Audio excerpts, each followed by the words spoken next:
Hello friends, welcome to प्रतियोगिता दर्पण। मैं हूं प्रशांत। आज हम बात करने जा रहे हैं चाइना नेपाल रिलेशंस के बारे में। सबसे पहले हम न्यूज़ देख लेते हैं। हाल ही में चाइना एंड नेपाल के बीच में कुछ अग्रीमेंट्स साइन हुए। लगभग 12 अग्रीमेंट्स हैं और ये अग्रीमेंट्स हैं रिगार्डिंग वेरियस सेक्टर्स।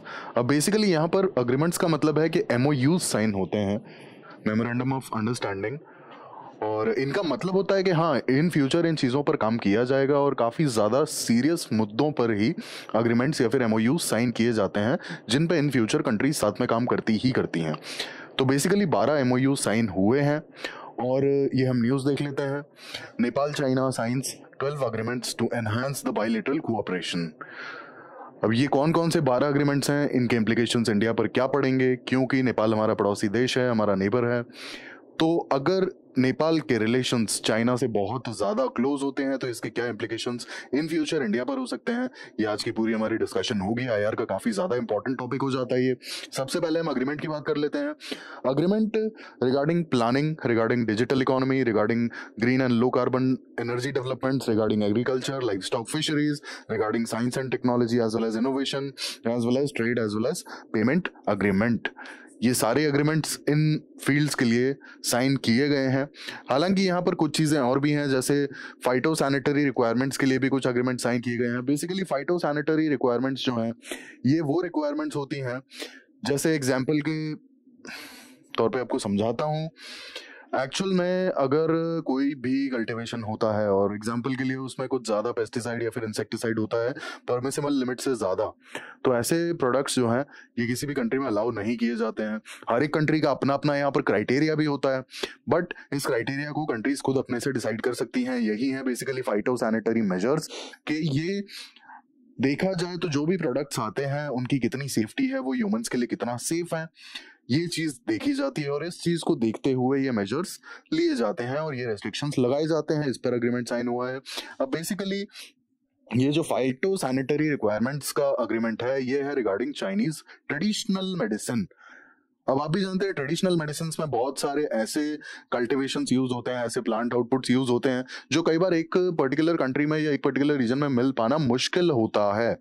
इसके बाद यहाँ पर एक बहुत इंपॉर्टेंट चीज जो देखने वाली है वो ये है कि नेपाल ने ग्लोबल सिक्योरिटी इनिशिएटिव का इनविटेशन डिक्लाइन कर दिया है। यानी कि चाइना ने नेपाल से कहा कि ग्लोबल सिक्योरिटी इनिशिएटिव को नेपाल ज्वाइन कर ले, बट नेपाल ने इस चीज को डिनाई कर दिया है, इस इनविटेशन को डिनाई कर दिया है।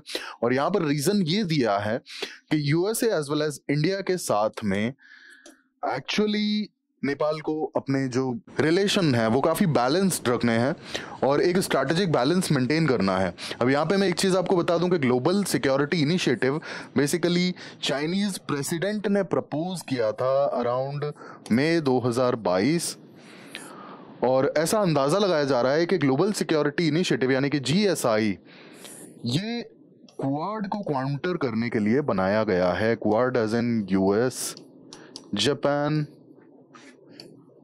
इंडिया, ऑस्ट्रेलिया, ये 4 कंट्रीज हैं क्वाड में। तो बेसिकली GSI क्वाड को काउंटर करने के लिए चाइना ने बनाया है, एज इन चाइनीज प्रेसिडेंट ने प्रपोज किया है।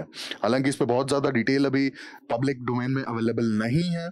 अब आइए चाइना और नेपाल के रिलेशंस की बात कर लेते हैं। चाइना और नेपाल के रिलेशंस एक्चुअल में देखा जाए तो नेपाल में जो कम्युनिस्ट मूवमेंट थी उसी समय से चाइना और नेपाल के रिलेशंस काफी अच्छे थे। इनफैक्ट जो प्रेजेंटली माओइस्ट सेंटर पार्टी है नेपाल की, बेसिकली कम्युनिस्ट पार्टी है। नेपाल में 2 कम्युनिस्ट पार्टी है, हम आगे उन पर डिस्कशन करेंगे। तो एक जो कम्युनिस्ट पार्टी है माओइस्ट सेंटर, एक्चुअली ये पार्टी एक समय तक इंसर्जेंसी में भी इन्वॉल्व रही थी और चाइना से फिर भी कांटेक्ट रहा था। चाइनीज सपोर्ट एक्चुअल में कम्युनिस्ट मूवमेंट के लिए काफी ज्यादा था। नेपाल में जो भी कम्युनिस्ट मूवमेंट्स थी, चाइनीज सपोर्ट हमेशा अवेलेबल रहा है उनके लिए। इसके अलावा 2015 में इंडिया और नेपाल के बीच में एक इकोनॉमिक ब्लॉकेड देखा गया था। रीजन इसका था कि नया कॉन्स्टिट्यूशन ऑप्ट किया गया था और नेपाल के तराई रीजन में Madhesis were protesting against this new constitution, और इसी के चलते यहाँ पर एक इकोनॉमिक ब्लॉकेड लगा था। उस समय पे इंडिया और नेपाल के रिलेशंस थोड़े से खराब हुए थे।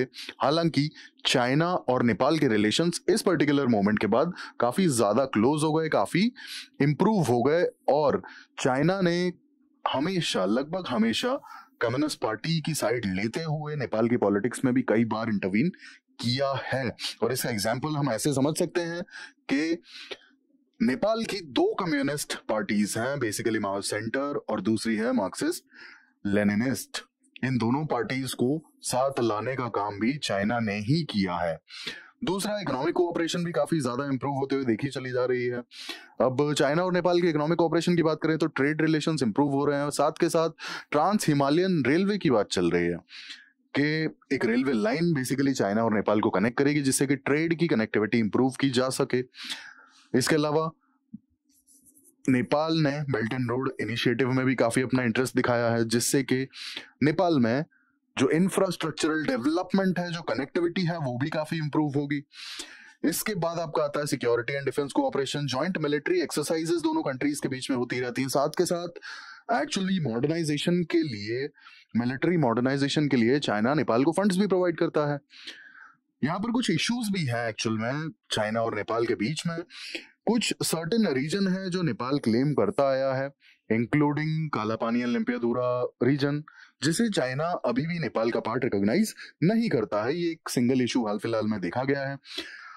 अब चाइना और नेपाल के जो बढ़ते हुए रिलेशंस हैं, जो क्लोज आते हुए रिलेशंस हैं, इससे इंडिया को क्या नुकसान हो सकता है या फिर इंडिया पर क्या इन रिलेशंस का फर्क पड़ेगा। जैसे हमने रिसेंटली देखा कि 12 MOUs यानी कि 12 अग्रीमेंट साइन किए हैं, तो इंडिया पर इसके क्या इंप्लीकेशंस हो सकते हैं, कैसा असर पड़ सकता है, बुरा अच्छा, उसे भी हमें डिस्कस करना बहुत ज्यादा जरूरी है। अब एक्चुअल में सिक्योरिटी की बात की जाए तो हम ऐसे देख सकते हैं कि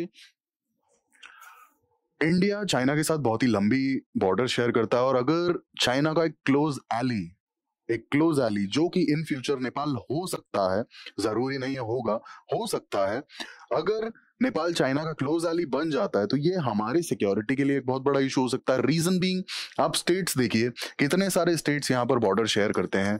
JNK है, हिमाचल है, उत्तराखंड है, यूपी है, सिक्किम है, अरुणाचल है, असम है, कितने सारे स्टेट्स हैं जो कि बेसिकली यहाँ पर चाइना के साथ में या फिर नेपाल के साथ में बॉर्डर को शेयर करते हैं। तो ये जो इशू है, ये इशू है बेसिकली सिक्योरिटी के लिए काफी ज्यादा वरीसम हो सकता है। रीजन बीइंग, अगर चाइना का एक क्लोज एली हमारे साथ में इतनी बड़ी बॉर्डर शेयर करता है तो हमारे लिए प्रॉब्लमैटिक चीज हो सकती है। कितना इन्फ्लुएंस होगा चाइना का, ये चीज हम देख सकते हैं। हमने मालदीव्स के केस में भी देखा, चाइना का जब इन्फ्लुएंस होता है, कई बार रिलेशंस जो है बाकी कंट्रीज के साथ में खराब हो सकते हैं। मालदीव्स के केस में ये चीज हुई थी। श्रीलंका के केस में भी थोड़ा बहुत देखा गया था, कहीं ना कहीं श्रीलंका का बायस्ड हमें चीजें देखने को मिली थी, थोड़ा सा चाइनीज फेवर में। तो इन फ्यूचर अगर चाइना और नेपाल के रिलेशंस बहुत ज्यादा क्लोज हो जाते हैं, बहुत ज्यादा स्ट्रांग हो जाते हैं ये जो रिलेशंस हैं, तो हमारे लिए सिक्योरिटी का सबसे बड़ा प्रॉब्लम हो सकता है। इसके अलावा इकोनॉमिक इंटरेस्ट की बात भी यहाँ पर आ सकती है। अब ये जो कॉन्फ्लिक्ट है, ये कॉन्फ्लिक्ट ऐसे हैं कि इंडिया का अच्छा खासा इन्वेस्टमेंट नेपाल में जाता है FDI के रूप में। अब अगर चाइनीज इन्वेस्टमेंट वहां पर प्रिवेल करेगा तो ऑब्वियस सी बात है कि हमारे जो भी इकोनॉमिक इंटरेस्ट हैं, जो भी इंफ्रास्ट्रक्चरल प्रोजेक्ट्स हमने वहां पर पूरे किए हैं, उन पर सवाल खड़ा हो सकता है। इसके अलावा China actually belt and road initiative में भी पार्टिसिपेट करने की बात कर रहा है, तो हमारे जो भी इंफ्रास्ट्रक्चरल प्रोजेक्ट्स हैं उन पर भी एक सवालिया निशान खड़ा हो सकता है।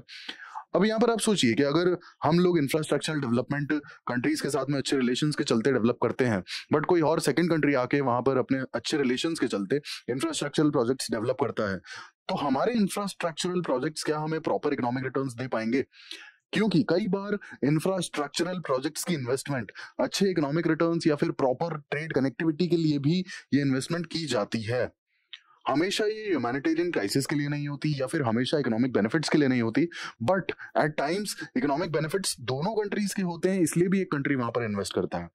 हमारे कुछ प्रोजेक्ट्स तो ऐसे हैं जहां पर हमने ये खुद भी ऑब्जर्व किया है कि India as well as Nepal दोनों के लिए ही इकोनॉमिकली बेनिफिशियल प्रोजेक्ट्स होंगे। तो ऐसे प्रोजेक्ट्स हमारे जो हैं, चाइनीज इन्वेस्टमेंट अगर बढ़ती है नेपाल में, चाइनीज इन्फ्लुएंस अगर बढ़ती है नेपाल में, तो क्या ये प्रोजेक्ट्स आगे ठीक से काम कर पाएंगे या फिर जो प्रोजेक्ट कंप्लीट नहीं हुए ये कंप्लीट भी हो पाएंगे? ये सारे क्वेश्चंस आते रहते हैं। इसके अलावा रीजनल कोऑर्डिनेशन इंडिया के लिए बहुत ज़्यादा टफ हो जाएगा। अब जैसे साउथ चाइना सी का अगर केस देखा जाए तो साउथ चाइना सी में जिस हिसाब से चाइना की मसल फ्लेक्सिंग देखी जा रही थी, तो ऑब्वियस सी बात है कि जब बियॉन्ड बॉर्डर्स चाइना का इतना इन्फ्लुएंस हो जाता है, एग्जाम्पल के लिए मालदीव्स में, तो इंडिया के लिए रीजनल कोऑर्डिनेशन करना बहुत बड़ा टास्क हो जाएगा, बहुत बड़ा चैलेंज हो जाएगा। और स्पेसिफिकली किसी सर्टेन डिजास्टर या फिर रीजनल ब्लॉक के केस में कैसे मैनेज होंगी चीजें, कैसे कोऑर्डिनेट होंगी चीजें, ये भी देखना है। अब नेपाल इतना ज्यादा इंपॉर्टेंट क्यों हो जाता है हमारे लिए, इस सवाल का जवाब हमें मिलेगा जब हम मैप को देखेंगे। एक्चुअली हम इंडियन स्टेट्स जो नेपाल के साथ बॉर्डर शेयर करते हैं, आप उन्हें देखिए, उत्तराखंड, उत्तर प्रदेश, बिहार, सिक्किम एंड वेस्ट बंगाल। ये 5 इंडियन स्टेट्स नेपाल के साथ में अपनी बॉर्डर शेयर करते हैं। अब ये इंटरनेशनल बॉर्डर शेयर कर रहे हैं इतने सारे स्टेट्स, आप देखिए, तो इंपॉर्टेंट तो हो ही जाता है ना। एक्चुअल में आप ट्रेड के पॉइंट ऑफ व्यू से भी देख सकते हैं, सिक्योरिटी के पॉइंट ऑफ व्यू से भी देख सकते हैं। नेपाल हमारे लिए कई बार बफर स्टेट का भी काम करता है, इंक्लूडिंग हिमालयाज। तो हम इंपॉर्टेंस देख लेते हैं कि कैसे नेपाल हमारे लिए इतना इंपॉर्टेंट है। स्ट्रैटेजिक इंपॉर्टेंस की बात की जाए तो नेपाल लगभग 5 इंडियन स्टेट्स के साथ में बॉर्डर शेयर करता है, as well as buffer state का भी काम करता है अगर इन केस चाइनीज एग्रेशन किसी तरह का देखने को मिलता है तो। दूसरा, डिफेंस के केस में अगर बात की जाए तो Indian army as well as Nepalese army के बीच में जॉइंट मिलिट्री एक्सरसाइजेज होती हैं जिसका नाम है सूर्य किरण। इसके अलावा लगभग 32,000 से भी ज्यादा गोरखा सोल्जर्स जो कि नेपाल से हैं वो इंडियन आर्मी में वर्किंग हैं। इकोनॉमिक इंटरेस्ट की बात की जाए तो India is the largest trading partner और काफी बड़ी एक्सपोर्ट डेस्टिनेशन है नेपाल इंडिया के लिए। काफी अच्छी तादाद में इंडियन इन्वेस्टर्स का एफडीआई नेपाल में जाता है। जितना अप्रूव्ड एफडीआई है उसका 30%, नेपाल में जितना भी अप्रूव्ड एफडीआई जाता है उसका 30% सिर्फ और सिर्फ इंडिया से जाता है। पावर की बात की जाए तो long term power trade agreement 2023 में साइन किया था। इसके अलावा बहुत सारे हाइड्रो इलेक्ट्रिसिटी के पावर प्रोजेक्ट्स पर भी काम चल रहा है। एग्जाम्पल के लिए फूकोट, करनाली, अरुण। और यहाँ पर आप एक चीज देखेंगे कि इंडिया और नेपाल के जो रिलेशंस हैं ये डिपेंड करते हैं basically treaty of peace and friendship which was signed in 1950। अब यहाँ पर आप देखेंगे कि इंडियन सिटीजन्स और नेपाली सिटीजन्स को काफी ज्यादा फ्रीडम है दोनों कंट्रीज में मूव करने की। आप अगर बाय रोड नेपाल जाते हैं तो आपके पास सिर्फ एक आईडी कार्ड होना चाहिए, आपको ऐसा नहीं है कि वीजा लेना पड़ेगा या पासपोर्ट होना चाहिए, ये सारी फॉर्मेलिटीज की जरूरत नहीं है। एक सर्टेन टाइम लिमिट के लिए अगर आपको जाना है आप बिना इन फॉर्मेलिटीज के जा सकते हैं Nepal. Same goes with Nepali citizens also, they can also come to India. और ये होता ही है बॉर्डर टाउन्स में। आप देखेंगे बॉर्डर टाउन्स में कई बार ऐसी चीज देखी गई है कि नेपाली सिटीजन्स के लिए अगर इंडियन मार्केट नजदीक है तो वो इंडियन मार्केट में आके अपना मतलब सारा सामान खरीद के ले जाते हैं। Same goes with the Indian citizens also, अगर उनके लिए नेपाली मार्केट ज्यादा नजदीक है तो वो नेपाली मार्केट में जाके अपना सामान खरीद के वापस आ जाते हैं। तो इस तरीके से रोजमर्रा वाली चीजें भी हमें देखने को मिलती हैं, किस तरीके से कितना इजी जो बॉर्डर है क्रॉस किया जाता है काम के लिए। और यहाँ पर दोनों तरफ ही इकोनॉमिक बेनिफिट्स हैं। अब यहाँ पर हाइड्रो पावर प्रोजेक्ट्स की बात की जाए तो करनाली रिवर पर काफी ज्यादा काम चल रहा है हाइड्रो पावर प्रोजेक्ट्स का, और इसके जो बेनिफिट होंगे, जो पावर प्रोडक्शन होगा वो दोनों कंट्रीज के लिए बेनिफिशियल है। रीजन बीइंग, नेपाल में जब पावर प्रोडक्शन होगा तो India is the one who is going to buy that power, that electricity. Same goes with Arun. आप देखिए अरुण रिवर पर जो भी प्रोजेक्ट्स चल रहे हैं, Arun river is basically near the eastern border of Nepal, eastern side में है नेपाल की। तो यहाँ पर जो भी इलेक्ट्रिसिटी का प्रोडक्शन होगा बेसिकली इंडिया काफी हद तक वो इलेक्ट्रिसिटी खरीदेगा, काफी क्वांटिटी में वो इलेक्ट्रिसिटी खरीदेगा, प्लस नेपाल के लिए लोकल यूज में भी वो इलेक्ट्रिसिटी आएगी। तो यहाँ पर आप देखिए कि हाइड्रो इलेक्ट्रिसिटी के जो प्रोजेक्ट्स हैं यहाँ पर एक अच्छी खासी इन्वेस्टमेंट इंडिया की तरफ से जा रही है। लेकिन जब बेनिफिट्स होंगे तो बेनिफिट्स एक्चुअल में दोनों कंट्रीज के होंगे। नेपाल में इलेक्ट्रिसिटी प्रोडक्शन बढ़ेगा तो लोकल यूज के लिए भी वो इलेक्ट्रिसिटी अवेलेबल होगी और इंडिया के लिए भी इलेक्ट्रिसिटी का सप्लाई का सोर्स बढ़ जाएगा। अब इश्यूज की अगर बात करें तो एक्चुअल में 2020 के बाद से नेपाल एक सर्टेन एरिया जो कि उत्तराखंड में लोकेटेड है इसे क्लेम कर रहा है, जो कि इंडिया बहुत पहले से इस एरिया को अपना बनाता आया है। और एक्चुअल में इंडिया ने काफ़ी टाइम, मतलब आफ्टर इंडिपेंडेंस इंडिया ने इस एरिया को एडमिनिस्टर किया है, बट स्पेसिफिकली 1997 के बाद से नेपाल इस एरिया को क्लेम कर रहा है। और 2020 में तो नेपाल ने जो नया मैप निकाला था उसमें इस एरिया को नेपाल का हिस्सा बता दिया था, नेपाली टेरिटरी बता दिया था। और ये एरिया है आपका 3 पॉइंट्स के बीच में, लिम्पियादेहुरा, लिपुलेक एंड काला पानी। इन 3 पॉइंट्स के बीच में ये जो एरिया है इसे बेसिकली नेपाल क्लेम कर रहा है, हालांकि इंडिया इसे हमेशा से एडमिनिस्टर करता आया है। अब यहाँ पर वे फॉरवर्ड क्या हो सकता है, जैसा हमने देखा कि नेपाल एक बफर स्टेट है, काफ़ी ज़्यादा इंपॉर्टेंट ट्रेडिंग पार्टनर है और कल्चरल टाइज भी बहुत अच्छे रहे हैं इंडिया और नेपाल के। बट रिसेंटली जो हमने देखा कि 12 अग्रीमेंट्स साइन हुए हैं नेपाल और चाइना के बीच में। और दूसरी बात है कि चाइना हमेशा ही कम्युनिस्ट मूवमेंट को सपोर्ट करता आया है, जो भी कम्युनिस्ट मूवमेंट नेपाल में चला है। वेल इन दैट केस हमें बहुत स्ट्रैटेजिकली अपने इंटरेस्ट को बैलेंस करके चलना होगा, क्योंकि नेपाल हमारे लिए काफ़ी इंपॉर्टेंट है, एक बड़ा ट्रेडिंग पार्टनर है, कल्चरल टाइज है, इसके अलावा हमारे लिए कहीं ना कहीं इलेक्ट्रिसिटी का भी एक सोर्स बनता जा रहा है और cultural exchange as well as एक बफर स्टेट की तरह भी अगर देखा जाए तो नेपाल की इंपॉर्टेंस हमारे लिए हमेशा से रही है। तो हमें चीज़ें बैलेंस करके चलनी होगी। अब यहाँ पर एक्चुअल में चाइना का जो प्रेजेंस है नेपाल में वो बढ़ रहा है और हमें उस चीज़ को हैंडल करना है। इसके लिए जो वे फॉरवर्ड होगा बेसिकली कि हम नेपाल के साथ में थोड़ी सी एंगेजमेंट बढ़ाएं, डेवलपमेंट असिस्टेंस प्रोवाइड ठीक से करें, इकोनॉमिक पार्टनरशिप्स को भी इंप्रूव करें और पीपल टू पीपल टाइज को भी इंप्रूव किया जाए, मींस कल्चरल टाइज बेसिकली।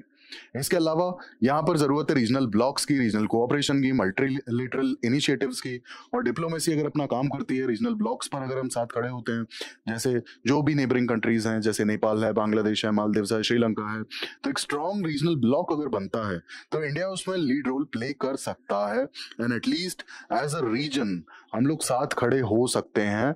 ये चीज काफी ज्यादा इंपॉर्टेंट हो जाती है।